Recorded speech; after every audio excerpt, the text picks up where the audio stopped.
윌리엄 셰익스피어가 이런 말을 했습니다.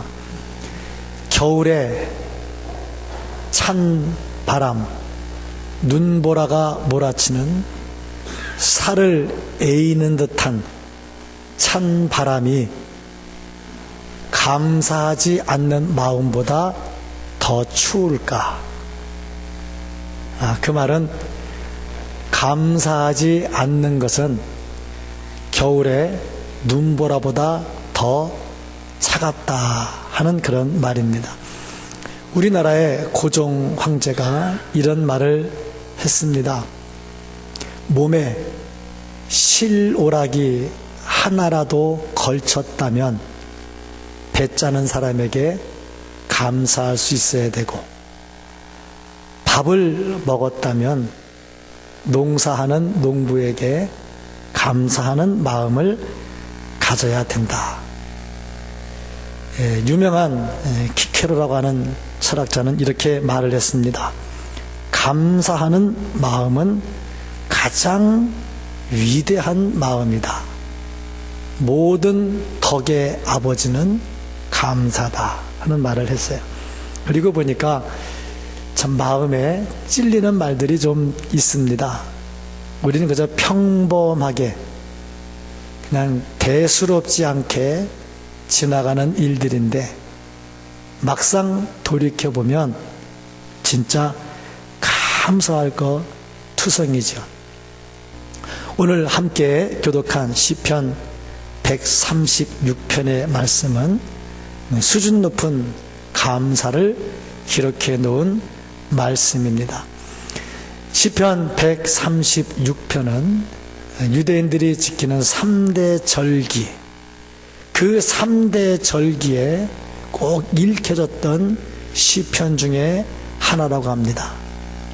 이 말씀을 가리켜서 대할렐 시라고 일컬어 말을 합니다. 크게 위대한 감사의 시다 하는 거죠. 감사라고 하는 것, 구절구절마다 감사하라, 감사하라. 그리고 끝나는 부분은 그의 인자하심이 영원하미로다. 감사하라, 인자하심이 영원하미로다. 이렇게 말씀으로 결론을 맺습니다. 오늘 이 말씀을 가지고 우리가 흔적을 만들어 가야 되는데, 제가 첫째 주간에는 예수님의 흔적을 가집시다 하고 말씀을 전했고, 두 번째 주간에는 기도하는 흔적을 가집시다 말씀을 했고, 오늘은 이제 감사의 흔적을 가집시다 하는 말씀을 전하려고 합니다. 추수 감사 주일인데 진정으로 감사의 흔적이 우리에게 있는가? 감사함으로 이 예배를 드리고 있는가? 한번 점검을 해보시기를 바랍니다. 오늘 이 말씀을 통해서 우리가 볼 수 있는 것은 무엇을 그렇게 감사했느냐? 2절부터 9절까지 말씀을 보니까 하나님의 창조하심, 하나님의 창조하심 하나만 생각해도 우리에게 감사할 것이 너무너무 많다 하는 거죠. 신명기 10장 17절 말씀을 보면 너의 하나님 여호와는 신 가운데 신이시며 주 가운데 주시요 크고 능하시며 두려우신 하나님이시라. 이렇게 말씀을 기록을 했어요. 하나님은 다른 어떤 신과도 비교가 될 수 없는 유일하신 하나님이십니다. 이유가 뭐냐면 하나님은 천지를 창조하신 유일하신 분이기 때문입니다.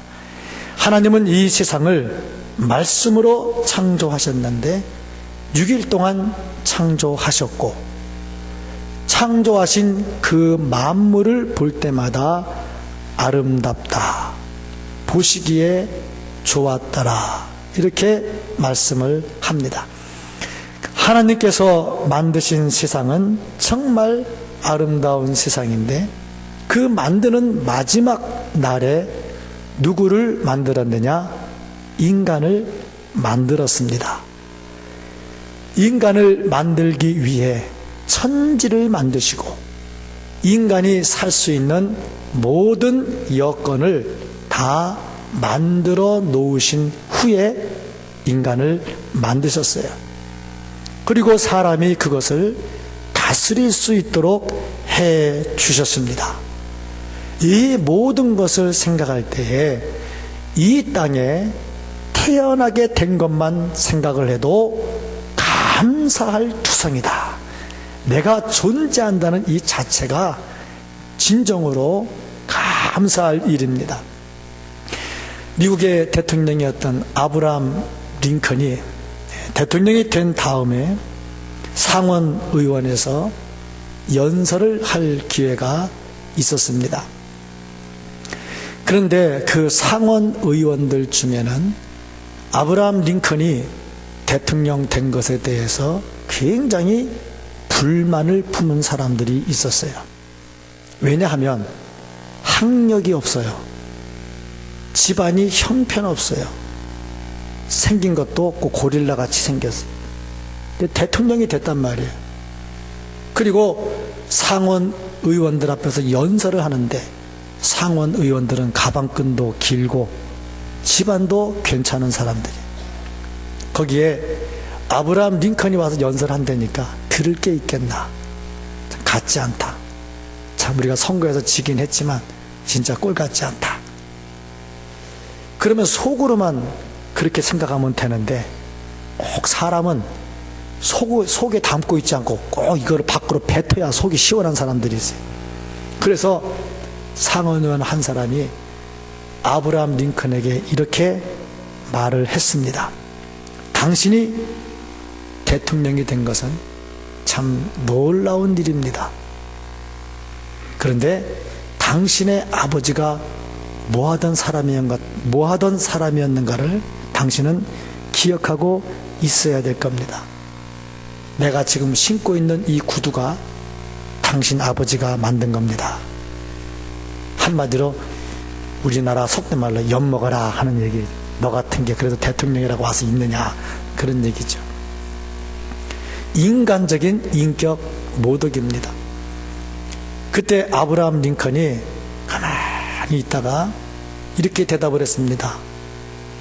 제가 대통령 선거 운동에 다니느라고 우리 아버지의 공로를, 감사를 잊고 있었는데 우리 아버지가 존재한다는 것을 나한테 확인시켜 주셔서 감사합니다. 그러면서 한마디 더 했습니다. 제가 우리 아버지만큼 구두 만드는 기술은 없지만 아버지 구두 만드는 걸 옆에서 보면서 떨어진 거, 깁는 건 좀 배웠습니다. 신다가 그 구두 떨어지시거들랑 가져오시면 제가 기워주겠습니다.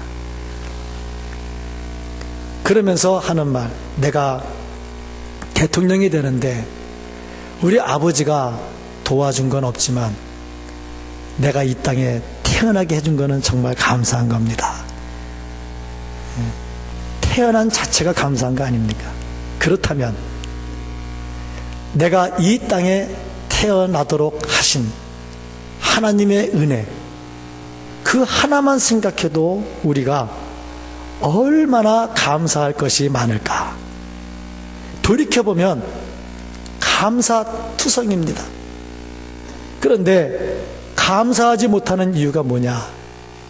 자꾸 비교를 합니다. 비교를 하는데 나보다 더 나은 사람과 비교를 합니다. 그러니까 그 속에 감사가 나타나질 않아요.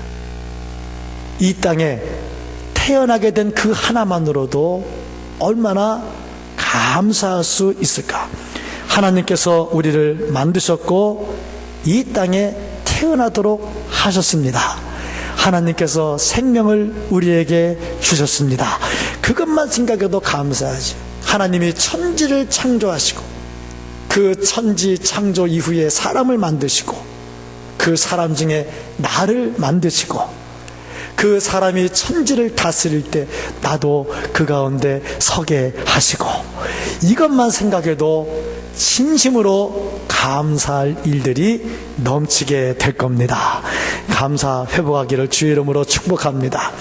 다음으로 시편 기자가 또 감사한 게 뭐였느냐면 10절부터 25절까지 말씀을 보니까 하나님의 다스리심에 감사를 하라 그랬어요. 첫째는 만들어 주셨고, 둘째는 만든 우리들을 내팽개치지 않고 잘 케어해 주셨어요. 잘 다스려 주셨어요. 그 다스려 주시는 하나님께 감사하라. 이스라엘 백성들이 애굽에서 나올 때 구름 기둥, 불 기둥으로 인도해 주시고 만나와 메추라기를 주시면서 그들을 잘 인도해 주셨습니다. 이스라엘을 인도하신 그 하나님께서 지금 이 시대도 우리들을 인도해 주십니다. 이스라엘을 구름 기둥과 불 기둥으로 인도해 주셨던 것처럼, 그들에게 만나와 메추라기를 주셨던 것처럼 지금 우리도 인도해 주십니다. 어떻게 인도해 주시느냐? 첫째로 보니까 원수들을 제거하신다. 하나님께서 이스라엘 백성들이 인도하실 때 원수들을 다 쳤는데 애굽 사람을 치시고 인도하십니다. 특별히 17절부터 20절까지 말씀을 보면은 큰 왕들을 치신 이에게 감사하라. 18절 보면 유명한 왕들을 죽이신 이에게 감사하라. 19절 아모리네 왕 시온을 죽이신 이에게 감사하라. 20절 바산 왕 옥을 죽이신 이에게 감사하라. 이 사람들이 뭐 하던 사람들입니까? 이스라엘이 애굽에서 나올 때 뒤따라오면서 못살게 굴던 사람들. 이 사람들을 하나님이 다 제거해 주셨어요. 하나님께서 당신의 백성들을 인도하실 때 그 백성들을 방해하는 자들을 전부 다 제거하시면서 인도해 주십니다. 지금 이 시대에 우리를 인도하실 때 어떻게 인도해 주시느냐? 하나님의 말씀 베드로전서 5장 8절을 보면 이 시대에 사탄 마귀가 우는 사자와 같이 삼킬 자를 두루두루 찾아다닌다 그랬어요. 이 시대에 우리를 잡아 삼키려고 사탄이 찾아다니는 거예요. 이러한 때 하나님께서 그들을 제거하시면서 우리를 인도해 주십니다. 사탄의 세력이 아무리 강해도 하나님은 그들을 무찌르십니다. 그리고 당신의 백성을 보호해 주십니다. 그러므로 우리가 감사한단 말이죠. 하나님께서 우리를 인도하실 때 어떻게 인도하느냐? 두 번째로 보니까 택한 백성들을 이끌어내신다 그랬어요. 애굽에서 이스라엘을 이끌어내셨고 광야에서 40년 동안 이끌어 주셨고 나라를 잃고 바벨론에 포로로 잡혀간 다음에 70년 후에 다시 인도해 주셨습니다. 이스라엘은 그 인도함을 받은 후에 하나님께 감사를 했어요. 우리 역시 마찬가지입니다. 험난한 세상에서 악의 세력과 싸울 때 우리를 인도해 주십니다. 추수감사 주일이 생긴 것은 미국에서부터 시작이 된 걸로 알고 있습니다. 영국에서 신앙생활을 잘 하려고 하던 청교도들이 신교와 구교의 싸움 속에서 많은 아픔들이 있었고 그 가운데 신앙생활을 잘 하려고 메이플라워라는 배를 타고 미국으로 건너갑니다. 그 배 안에서 많은 사람들이 죽고 태어나고 그런 과정 속에 미국에 도착을 하죠.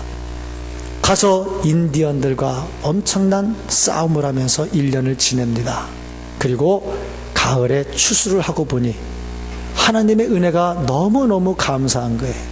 그래서 추수감사절로 지키게 되었습니다. 이것이 우리나라에 들어오면서 역시 우리도 가을에 추수를 하거든요.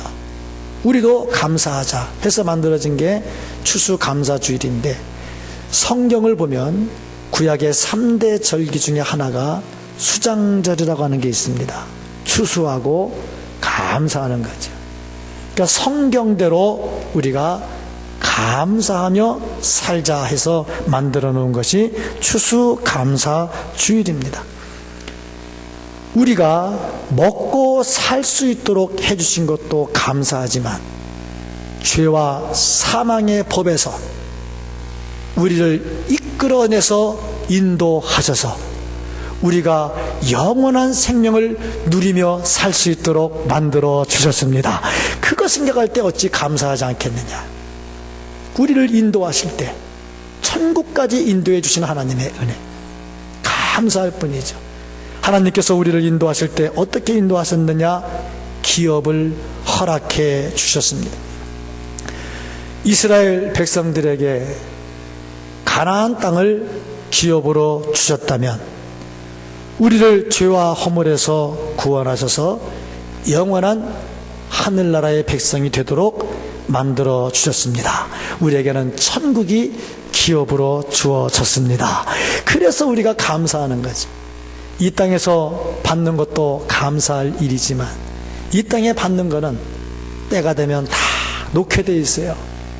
그러나 영원한 천국은 결코 놓치지 않습니다. 그래서 우리는 하나님의 인도하심에 감사를 해야 됩니다. 모든 것 소유하지 못했어도 우리에게 천국이 있고 그 천국으로 인도하시는 하나님께 감사하는 은혜가 있기를 주의 이름으로 축복합니다. 세 번째로 이 말씀에서 우리에게 주는 것, 1절 말씀과 26절 말씀을 보니까 선하심과 인자하심. 왜 우리가 감사해야 되느냐? 하나님의 선하심과 하나님의 인자하심 때문이다. 선의 반대는 악입니다. 하나님은 선하십니다. 악이 없어요. 뭐가 선이고 뭐가 악이냐? 우리 사람들은 선과 악을 구별할 때 나에게 유익이 되면 선이고 나에게 손해가 되면 악이라고 생각을 해요. 특별히 정치판을 보면 거의 99.9% 나타나는 겁니다. 내 당에 유익하면 백성들의 뜻이고 내 당에 불리하면 백성들의 반항이 일어날 것이고 전부 자기에게 유익하게 해석을 해요. 내가 경제적으로 유익을 받으면 그 사람 선한 사람이고 내가 경제적으로 손해를 보면 그 사람은 악한 사람으로 판단을 합니다. 그러나 절대 선은 하나님 말씀에 비추어서 하나님께 합당할 때 그것이 선입니다. 근데 하나님께서 그 선으로 우리를 인도하신, 나에게 유익이 되느냐 안 되느냐 그거 상관없이 하나님의 기준이 선입니다. 마찬가지로 감사도 그렇습니다. 나에게 유익이 되면 감사하고 나에게 손해가 되면 불평하는 게 아니라 하나님께서 하신 일은 어쨌든 간에 이익이 되든 손해가 되든 감사할 수 있어야 됩니다. 건강을 주셔도 감사, 건강을 빼앗으셔도 감사, 장미꽃 주셔도 감사, 그 가시에 찔려도 감사. 내 유익이 아닌 거예요. 하나님의 말씀에 비추어서 하나님이 하신 일이라면 진짜 감사가 나와야 됩니다. 사도 바울은 예수 그리스도를 위해서 자기 가진 모든 것 다 잃었습니다. 엄청나게 매맞았습니다. 배고팠습니다. 추위에 떨었습니다. 고생했습니다. 죽을 뻔한 고비가 여러 번 있었습니다. 그래도 감사했습니다. 예수님 십자가에 달려 돌아가시면서도 감사를 잊지 않으셨어요. 하나님의 선하심, 그 앞에 서 있는 우리들의 입에서 나올 것은 감사밖에는 없다. 감사할 수 있는 게 진정한 감사입니다. 감사는 환경에서 나오는 게 아니라 마음에서 나오는 겁니다. 하나님의 선하심, 여기는 분명히 하나님의 뜻이 있을 것이다. 또 하나님의 인자하심에 감사하라 그랬는데 뭐가 그렇게 인자하시냐? 이스라엘 백성들이 하나님의 인도하심을 받으면서도 불평을 했어요. 그런데 나쁜 놈들, 그렇게 인도함 받으면서 불평을 하냐, 참 못된 놈들 하고 욕을 할지 모르겠지만 막상 그 광야에 가서 40년 살아보세요. 불평하겠나 안 하겠나. 제가요 성지순례 가서 그 광야길을 차 타고 지나가는데 얼마나 먼지가 심한지 차가 앞이 잘 안 보일 정도예요. 근데 이렇게 얘기하더라고요. 잠깐 내리셔서 모래바람 한번 맞아보시죠 그러더라고요. 내려서 5분도 못 걷겠더라고요. 근데 그걸 40년에 갔다는 얘기 아니에요. 그러니 거기에 물이 없어 보세요. 어찌 불평을 안 하겠나. 근데 이 불평하는 백성들을 하나님이 버리지 아니하시고 그들을 불러서 끝까지 가나안 땅으로 인도해 주셔요. 마찬가지로 허물과 죄로 얼룩진 우리들을 불러서 세워서 천국까지 인도해 주셔요. 이게 인자하심입니다. 하나님의 인자하심이 아니면 이 일이 이루어질 수가 없어요. 그래서 이 인자하심에 감사하라 그랬습니다. 감사하는 방법은 여러 가지가 있습니다. 물질로 감사하기도 하지만 미가서 6장 6절부터 8절까지 말씀을 보면 천천의 재물과 만만의 재물이 하나님을 기뻐하시겠느냐. 물질 갖고는 안 된다 이거죠. 중요한 것은 말씀을 따라 살아가는 마음입니다. 그게 중요한 거죠. 추수감사주일은 진심으로 감사를 회복하는 주일이 되어야 됩니다. 내가 1년 365일 감사해야 되지만 잊어버리고 지났는데 또 이런 절기를 통해서 다시 한번 감사를 회복해야 됩니다. 그런데 언제부터인지 모르게 추수감사주일이 부담이 돼요. 봉투 채워야 되는 게 부담이 된단 말이죠. 과연 이것이 진정한 감사가 되겠는가? 감사는 마음에서 나오는 것이기 때문에 물질로 채워진다고 되는 게 아닙니다. 중심으로 내가 하나님의 은혜에 감사하고 그게 말로만 되는 게 아니니까 물질로 표현하는 순서가 지켜져야죠. 그래야 진정한 감사가 회복이 될 수가 있습니다. 예수님께서 10명의 한센병자들을 고쳐주었는데 9명은 그냥 갔고 1명은 와서 감사를 했어요. 감사하는 그에게 구원의 축복도 주어졌습니다. 그렇습니다. 감사하면 더 큰 기쁨이 있게 되고 감사하면 더 큰 감사가 생기게 될 겁니다. 감사의 흔적을 남기며 사는 우리 모두가 될 수 있기를 예수님의 이름으로 간절히 축복합니다.